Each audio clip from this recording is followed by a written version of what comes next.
Back when Mafex were releasing figures for Batman v Superman, there was one figure that stood out among the rest. Since its release, the Mafex Batman has been my absolute favorite Batman figure I've ever owned. Aside from this one, of course, it has great articulation, a wide variety of accessories, and he looks exactly how he should. SH Figuarts tried their hand at a Batman recently, and it was a fine figure, but what we'll be looking at today is a sequel of sorts to my favorite Batman figure of all time. This is the Mafex Justice League Batman. In Justice League, Batman's batsuit is similar to the one from Batman v Superman, only much darker, and with a few armored bits added on. I prefer the Batman v Superman costume way more, however there is one area where the Justice League version looks better, and that would be the cowl. The cowl got sculpted on scowl lines, making him look angrier at all times. This is represented very well on this figure, making him look very expressive. Even though you can only see the bottom of his face, this is actually a very solid likeness to Ben Affleck. The chin looks just like his, and the little bit of stubble you can see is very well done. Sometimes stubble on a figure this size can actually ruin the face due to it looking silly, but this is probably the best stubble I've seen on a figure of this scale. This figure finally has the proper skin tone, as opposed to the Batman v Superman version that was orange. This one small but significant change makes the head look better overall. As I said before, the costume is pretty similar to the Batman v Superman version, with a few minor changes. There are now a couple of segmented bits of armor placed on the body. Despite the darker color scheme on this batsuit, you can still easily make out where the armor is placed. Overall, the detail and textures on the suit look incredible. At this scale, it would have been very easy for the detail to make the figure look too busy, but they were able to pull off an extremely accurate torso, especially when considering the scale and the darker colors. My favorite part of this figure is possibly the cape. The cape on this figure is made of a kind of fake leather-looking material, making the cape extremely lifelike in appearance, comparable to how the cape looks on a Hot Toys figure. The trade-off, however, is that the cape cannot be posed like the Batman v Superman figure. I'm actually okay with this.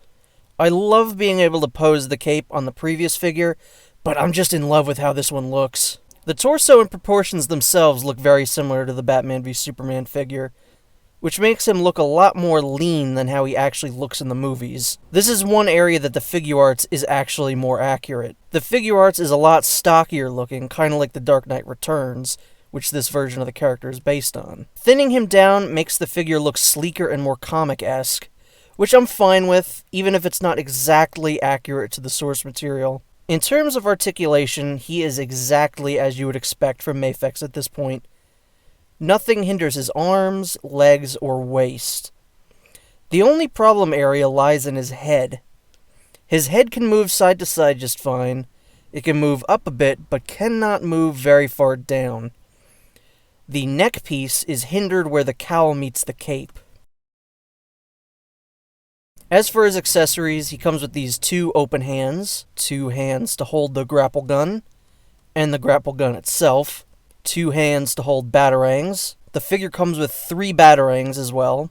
This is another area where this figure dumps all over the Figuarts version. The Figuarts version only came with 1 batarang. The way you slide the batarangs in between his thumb and index finger is also way better than how you did it with the Figuarts version. Next up is a set of hands to hold the grenade launcher and another set of hands to grip the grenade launcher. Of course, he also comes with said grenade launcher. I've seen the movie a couple times at this point, and I'm pretty sure he doesn't use the grenade launcher at all. At least not with this particular batsuit. As both sets of hands come with 2 pairs, each you can grip the grenade launcher on whichever hand you want. He also comes with hands used for holding a grenade and the grenade itself. The next accessory is the standard Mafex stand, which allows for aerial poses. Once again, this is another area where this version curb stomps the Figuarts one, as that did not come with a stand. Last but not least is this extra angry face. I'm very glad this was included with the figure, as it looks super expressive and helps with more action-y poses. The original figure just looked bored when put in action poses. We're getting to a point where all these Batman figures are coming with pretty much the same accessories. And I think in order to differentiate them, they should have just given an unmasked head with each figure. With the two figures displayed next to each other, it looks like a you versus the guy she tells you not to worry about meme. I still think the Figuarts version is very solid articulation-wise, but the Mafex version makes him look like a bootleg in comparison. And honestly, I think he may actually look better than the Batman v Superman figure as well. The darker color scheme helps hide the articulation. The angrier cowl and proper skin tone look more accurate. The fake leather cape looks absolutely incredible.